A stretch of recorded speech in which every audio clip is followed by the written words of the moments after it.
Amaze काफी समय से बाजार में होंडा की सबसे ज्यादा बिकने वाली कार रही है। पहली बार देश में लॉन्च होने के बाद से अब तक इसकी 4.5 लाख से ज्यादा यूनिट्स की बिक्री हो चुकी है।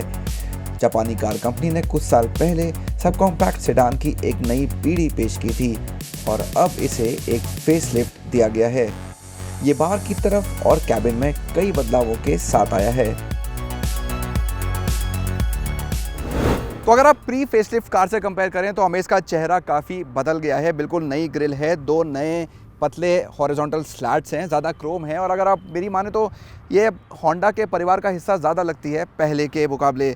अभी तक अमेज में हमको सिर्फ हैलोजन हेडलैम्प्स मिलती थी, अब इस कार में एलईडी प्रोजेक्टर लैम्प्स हैं जो बहुत अच्छी चीज़ है और साथ में एक बहुत बढ़िया दिखने वाली एलईडी डीआरएल्स भी हैं।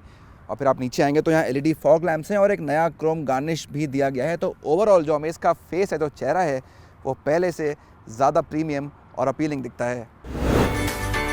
साइड में भी कुछ बदलाव देखे गए हैं जिनमें नए dual tone 15 inch diamond cut alloy wheel शामिल हैं। दरवाजों के हैंडल अब क्रोम में दिए गए हैं, लेकिन ये दोनों फीचर केवल सबसे महंगे VX ट्रिम पर ही मिलेंगे।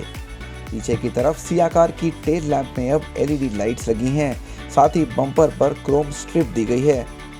कुल मिलाकर अब आप एक नए मीटियोरॉयड ग्रे सहित कार पर 5 रंगों में से चुन सकते हैं। कैबिन में स्टीयरिंग व्हील, डैशबोर्ड और दरवाजों पर एक नया सिल्वर गार्निश आपका स्वागत करता है।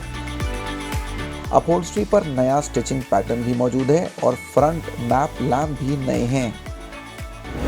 इसके अलावा काफ़ी हद तक कैबिन अमेज का पहले जैसा ही है। 7 इंच की टच स्क्रीन है, डिजिपैड 2.0 पहले भी देख चुके हैं। शायद क्लैरिटी या रिस्पांस के मामले में सेगमेंट में सबसे बेस्ट नहीं है, लेकिन फिर भी इसमें आपको एंड्रॉयड ऑटो और एप्पल कारप्ले कनेक्टिविटी मिल जाती है। मुझे यहाँ पे इसका इंस्ट्रूमेंट क्लस्टर बहुत अच्छा लगा, काफ़ी प्रीमियम दिखता है। इसके बावजूद कि ये लार्जली एनालॉग है, 2 बड़ी एनालॉग डायल्स हैं, बीच में एक पतली लंबी स्क्रीन है जो आपको कई सारी इन्फॉर्मेशन देती है, लेकिन एक प्रीमियम एहसास देता है आपको ये इंस्ट्रूमेंट क्लस्टर। और ओवरऑल जो हमेशा कैबिन है वो स्टोरेज के मामले में काफ़ी अच्छा है, तो मुझे हमेशा वो बात पसंद आई है इस कार के बारे में। तो अगर आप सीट्स के बीच में देखें या दरवाज़ों में देखें तो बहुत सारी जगह हैं छोटी छोटी आपके फ़ोन या पर्स या और सामान रखने के लिए, तो वो मुझे इस कार के बारे में हमेशा पसंद आया है।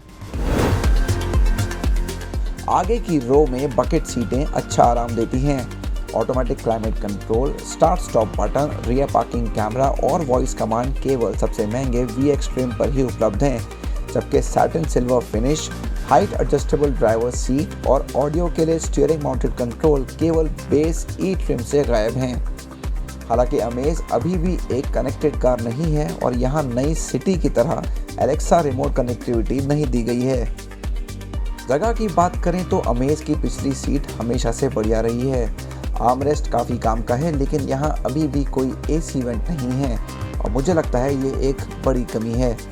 420 लीटर का बूट स्पेस पहले जैसा ही है।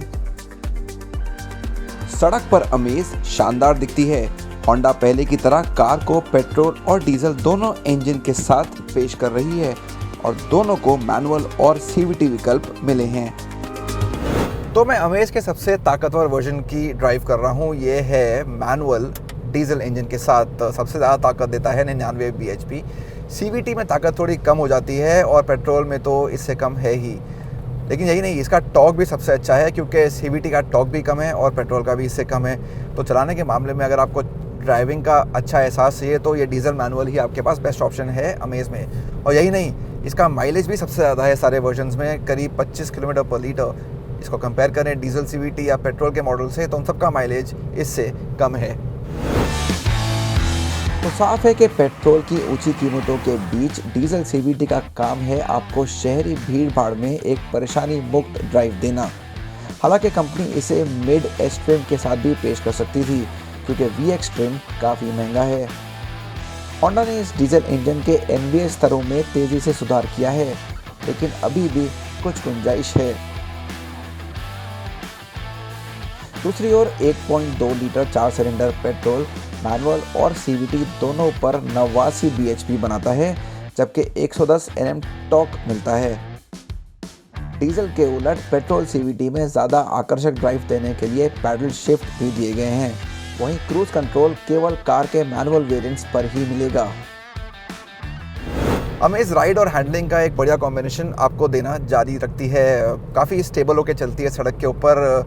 इसका एरोडायनामिक शेप भी काफ़ी काम आता है सब कॉम्पैक्ट सेडान सेगमेंट में, तो आपको उससे कोई शिकायत नहीं होती है। अच्छे से लग के अच्छे पकड़ के चलती है सड़क के ऊपर।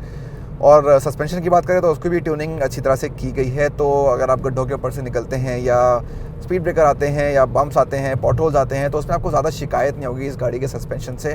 तो कुल मिलाकर ये लगता है कि इसको भारतीय सड़कों के कंडीशंस के हिसाब से तैयार किया गया है। अमेज़ में 2 एयरबैग्स, ABS के साथ EBD और ISOFIX child seat mounts standard हैं। होंडा ने कार को 6,32,000 रुपये की शुरुआती कीमत पर लॉन्च किया है, जबकि टॉप पेट्रोल CVT की कीमत है 9,05,000 रुपये। सभी कीमतें एक शोरूम। डीजल रेंज मैनुअल के लिए 8,86,000 रुपये से शुरू होती है और अकेला CVT आपको 11.5 लाख रुपए का पड़ेगा। अब इसका मुकाबला बाजार में मारुति डिज़ायर और Hyundai Aura जैसी कारों से होता है। पहली सिर्फ पेट्रोल वेरिएंट्स के साथ आती है, जिनकी कीमत 5,98,000 और 9,02,000 रुपये के बीच है। Aura पेट्रोल की कीमतें 5,99,000 से लेकर 8,32,000 रुपये तक हैं, जबकि डीजल की कीमत है 7,91,000 और 9,36,000 के बीच। इसका मतलब है कि अपने सेगमेंट में दूसरी कारों की तुलना में अमेज़ कुछ महंगी है, जो इस सेगमेंट के हिसाब से बिल्कुल आदर्श नहीं। हालांकि कुल मिलाकर एक अच्छी दिखने वाली कार अब पहले से ज़्यादा प्रीमियम महसूस होती है।